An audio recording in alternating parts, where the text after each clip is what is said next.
सुप्रभात। इसके पहले हमने आपको बताया था trigonometric function of sum and difference of the number के विषय में, जिसमें आपको हमने टोटल 16 फार्मूला का जिक्र भी किया था। और उस फार्मूला से हमने आपको ये भी कहा था कि हम किस प्रकार से साइन या किसी भी ट्रिग्नोमेट्रिक रेशियो के 15 के मल्टीपल के एंगल को फाइंड करने में सक्षम है या उसके मदद से हम निकाल सकते हैं। और हमने आपको एग्जांपल के तौर पर साइन 15 डिग्री भी बताया था और साथ साथ और भी कुछ एंगल बताया था। मैं फिर उसी बात को यहीं से कंटिन्यू कर रहा हूं। जैसे सपोज कीजिए यू हैव ए क्वेश्चन कि फाइंड 10 1 0 50 डिग्री 105 डिग्री तो इसको आप अच्छे से निकाल सकते हैं। कैसे निकाल सकते हैं बताइए। नॉन एंगल आपके पास है वो है tan 60 डिग्री या tan 45 डिग्री। आपको फॉर्मूला पता है tan 60 plus tan 45 1 minus tan 60 tan 45। तो tan 60 का वैल्यू क्या होता है यह आपको जानने की जरूरत है। और tan 60 का वैल्यू होता है √3। इसकी वैल्यू 1 माइनस √3 इंटू 1, इसीलिए √3 प्लस 1/1 माइनस √3। आप इसको चाहें तो रेशनलाइज भी कर सकते हैं या नहीं भी करते हैं तो कोई बहुत ज्यादा फर्क नहीं पड़ता है। लेकिन नियमतः मैथ के सिंप्लीफिकेशन के लिए नीचे से रूट को हम लोगों को हटाना होता है। अगर आप हटाते हैं it become very better. Now एक बात और है, जैसे सपोज कीजिए कि हमने आपको रेडियन में दे दिया sin π/12। क्या रेडियन में देने से आपकी घबराहट होनी चाहिए? जी नहीं, बिल्कुल नहीं। आप इसको चाहें तो डिग्री में पहले बदल दें। तो डिग्री में बदलने के लिए जैसा कि आपको पता था क्या करना है कि डिग्री में सपोज कीजिए π/12 इसको डिग्री में बदलना चाहते हैं तो आपको क्या करना होगा 180/π। पाई कैंसिल हो जाएगा, इसको आप कैंसिल करेंगे 15 डिग्री।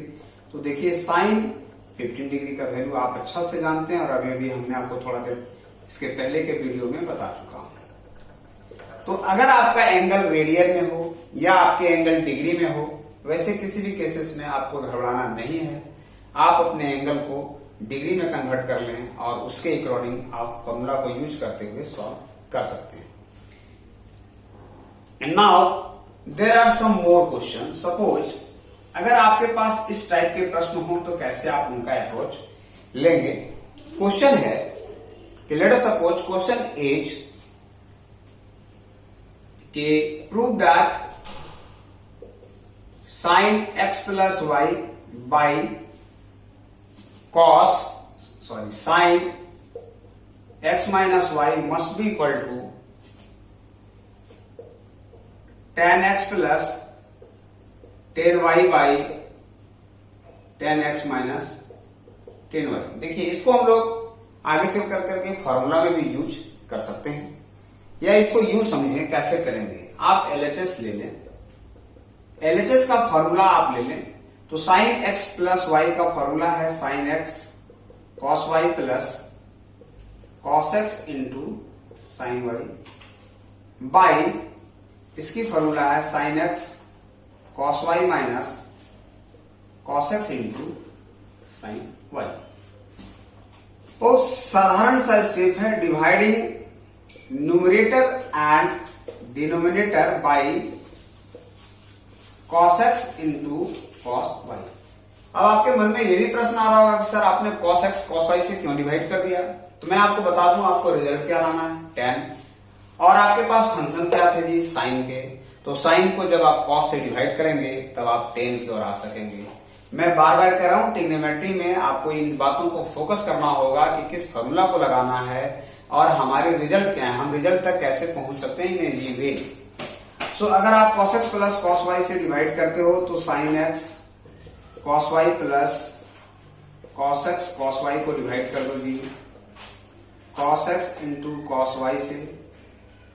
और इसके डिनोमिनेटर पार्ट में भी अगर डिवाइड करते हैं sin x cos y minus cos x into sin y by cos x into cos y। तो जरा देखिए ये जो y और y है कैंसिल हो जाएगा और साइन बाई कॉस आपको मिलेगा 10x प्लस, अगर इधर से करें तो y कैंसिल और sorry cos x plus cos y, हमारा यहाँ पे ये साइन है। So sine y by cos y ये आपको मिल जाएगा 10y। Now in a similar way अगर आप करें y कैंसिल तो ये हो जाएगा 10x, और अगर आप x कैंसिल करें तो ये हो जाएगा 10y।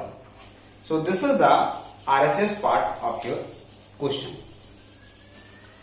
So now another type of question. Let us suppose if you have a question is like that, अगर आपके पास इस तरह का प्रश्न हो कि सपोज क्वेश्चन हो कि prove that pay 56 degree is equal to cos 11 degree plus sin 11 degree by cos 11 degree minus sin 11 degree. तो देखिए, जब कभी भी आपको tan हो और cos और sin के रेस्पेक्ट में आपको क्वेश्चन मिलता है तो थोड़े ये पार्टिकुलर की बात की होती है, लेकिन ट्रिग्नोमेट्री में इनके सीरीज ऑफ क्वेश्चन हम लोग कर सकते हैं। tan 56 डिग्री को देखिए कि 56 डिग्री ये नियरेस्ट वैल्यू tan के कहां आ रहा है। तो जरा देखिए, अगर आप LHS लेते हो तो ये मिलेगा आपको tan 45 डिग्री प्लस 11 डिग्री। तो आप देखें कि 11 डिग्री का कंसर्न हमको प्राप्त हो रहा है। तो जरा देखिए, अगर आप इसको फॉर्मूला में तोड़ेंगे तो tan 55 degree plus tan 11 degree by 1 minus tan 45 degree into tan 11 degree मिलेगा।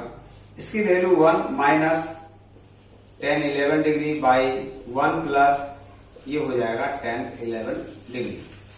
और अगर आप इसको इस प्रकार से कन्वर्ट करें कि sin 11 डिग्री बाई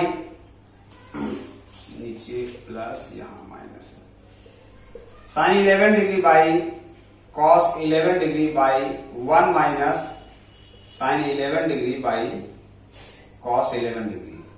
सो ये आपको मिल जाएगा cos 11 degree plus sin 11 degree by cos 11 degree minus sin 11 degree, और cos आपके कैंसिल हो जाएंगे। तो देखिए, इस तरह के क्वेश्चन में आपके बहुत सारे मल्टीपल मिलेंगे। जैसे हमने 56 के लिए 11 दिया, 57 के लिए 12 हो जाएगा, 58 के लिए 13 हो जाएगा। इसका मतलब ये मल्टीपल टाइप ऑफ क्वेश्चन मिलेगा। We have to approach like that. हमको अपने अप्रोचिंग को इस प्रकार से रखना है। अब थोड़े इसके कुछ रिवर्स फॉर्मूला पर हम लोग जाते हैं। जैसे let us suppose some more question is like that. ये सारे के सारे साधारण से प्रश्न हैं। जैसे आपको एक प्रश्न आया है ऐसा कि prove that sin 80 degree cos 20 degree minus cos 80 degree और sin 20 degree is equal to √3/2। तो जरा देखिए, इसके क्वेश्चन में ही आंसर नहीं थे। वो कैसे हैं जरा देखिए। अगर आप इसको इस तरह से समझें कि ये sin x है और ये cos y है, माइनस cos x है और ये हमारा sin y है, तो हमारा फॉर्मूला होता है sin x माइनस y। और x के जगह देखिए 80 है, यहां भी x की जगह 80 है, y की जगह 20 और y की जगह यहां भी हमारा 20 है।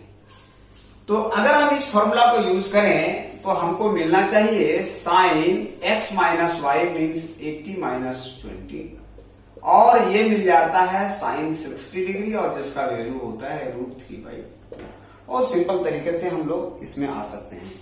तो कभी कभी आपको डायरेक्ट फॉर्मूला भी मिल सकता है, कभी कभी आपको इनडायरेक्ट फॉर्मूला भी मिल सकता है, लेकिन आपको अपने वैल्यू को कैलकुलेट करके रखना होगा।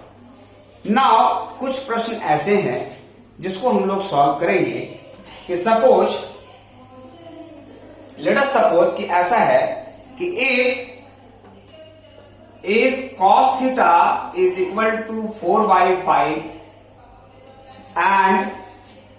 and cos phi is equal to and cos phi is equal to 12 by 13. 12 by 13 where theta and phi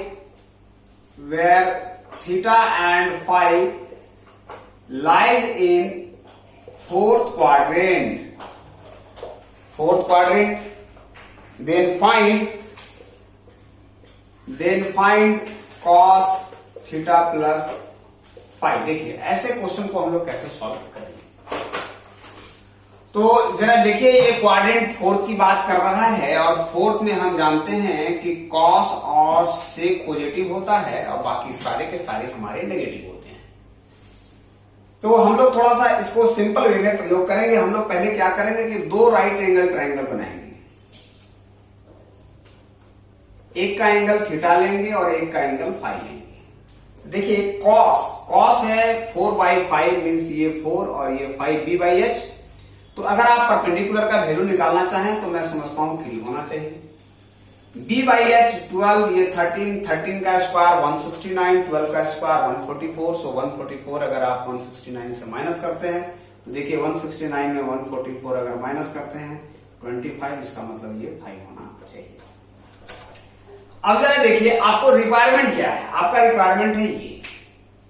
so cos theta plus five और इसका फॉर्मूला होता है cos theta into cos five minus sin theta into sin five.